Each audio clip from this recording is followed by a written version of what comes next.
মেঘের ছায়া ও সোনার ধান। গ্রামের মাঝজুড়ে আউশ ধানের সোনালি হাসি। কৃষক ধানু মিয়ার চোখে অনেক স্বপ্ন। এবার ফলন ভালো হয়েছে, ধানের ভারে শীষগুলো নুয়ে পড়ছে। কিন্তু আকাশের কোণে জমেছে কালো মেঘের ঘনঘটা।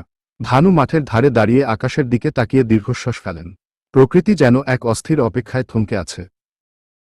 হঠাৎ শুরু হলো প্রবল বৃষ্টি। ঝমঝমিয়ে নামা বৃষ্টির শব্দে মাঠের শান্তি ভেঙে চুরমার হয়ে গেল।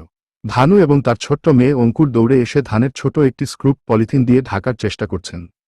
বৃষ্টির ঝাপটায় চারদিক ঝাপসা হয়ে আসছে, যেন আকাশ ভেঙে জল পড়ছে মাটির বুকে। 3 দিন ধরে টানা বৃষ্টি থামার নাম নেই। অঙ্কুর ঘরের কোণে বসে পুরনো রেডিওতে খবর শুনছে। রেডিওতে ঘোষণা করা হচ্ছে, সরকার কৃষকদের কাছ থেকে প্রতি কেজি শুকনো ধান 36 টাকা দরে কিনবে। এই খবর শুনে অঙ্কুরের চোখে আনন্দের ঝিলিক দেখা দেয়। সে তার বাবাকে চিৎকার করে সুসংবাদটি জানায়। কিন্তু ধানুর কপালে দুশ্চিন্তার রেখা। বৃষ্টির কারণে ধান ভেজা, রোদে শুকানোর কোনো উপায় নেই। ঘরের বারান্দায় স্ক্রুপ করে রাখা ভেজা ধান থেকে ব্যবসা গন্ধ বের হতে শুরু করেছে। ধানু একটি বাঁশের কুলা দিয়ে ধানগুলো নাড়াচাড়া করছেন যাতে বাতাস লেগে একটু শুকায়। তার মুখমণ্ডলে ক্লান্তি ও আশঙ্কার ছাপ। ধানের আড়তদার শম্ভু মহাজনের তার মোটরসাইকেল নিয়ে গ্রামের পথে হাজির হলেন। তার মুখে এক ধূর্ত হাসি। বৃষ্টির সুযোগ নিতে তিনি গ্রামে গ্রামে ঘুরছেন। তিনি ভালো করেই জানেন কৃষকদের এখন টাকার খুব প্রয়োজন, আর এই ভেজা ধান অন্য কেউ কিনবে না। শম্ভু ধানুর বাড়ির সামনে এসে দাঁড়ালেন। শম্ভু মহাজনের ধানুর ভেজা ধান দেখে নাক ছিটকালেন।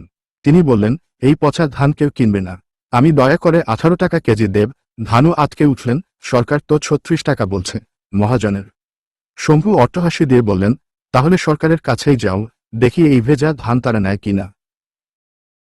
উপায়হীন ধানু রাজি হলেন। শম্ভু তার সাথে আনা পাল্লা দিয়ে ধান মাপতে শুরু করলেন। অঙ্কুর আড়াল থেকে লক্ষ্য করল, শম্ভু মহাজনের কৌশলে পাল্লার নিচে একটি ভারী পাথর চেপে ধরেছেন যাতে ধানের ওজন কম দেখায়।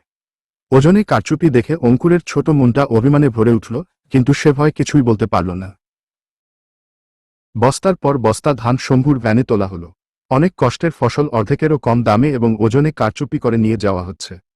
ধানু এবং অঙ্কুর দরজায় দাঁড়িয়ে অসহায়ভাবে চলে যাওয়া ভ্যানটির দিকে তাকিয়ে রইলেন। তাদের মাসের পর মাসের পরিশ্রম যেন বৃষ্টির জলের মতোই ধুয়ে যাচ্ছে। শম্ভু চলে যাওয়ার পর ধানু তার হাতের সামান্য কিছু টাকা গুনছেন। 36 টাকার জায়গায় মাত্র 18 টাকা, তাও আবার ওজনে কম। এই টাকায় সংসারের খরচ আর আগামী মৌসুমের বীজ কেনা অসম্ভব। ধানু মাটির ওপর বসে পড়লেন, তার চোখ দিয়ে 2 ফোঁটা জল গড়িয়ে পড়ল শুকনো মাটির ওপর। পরদিন সকালে আকাশ পরিষ্কার হয়ে রোদ উঠল। প্রকৃতি হাসছে, কিন্তু কৃষকের ঘরে আজ বিষাদের ছায়া। অঙ্কুর একটি সোনালি ধানের শীষ হাতে নিয়ে জানালার পাশে দাঁড়িয়ে আছে। সে ভাবছে, আবার যখন ধান পাকবে, তখন কি মেঘেরা তাদের সাথে এমন লুকোচুরি খেলবে? শোষণের মেঘ কি কোনোদিন সরবে না?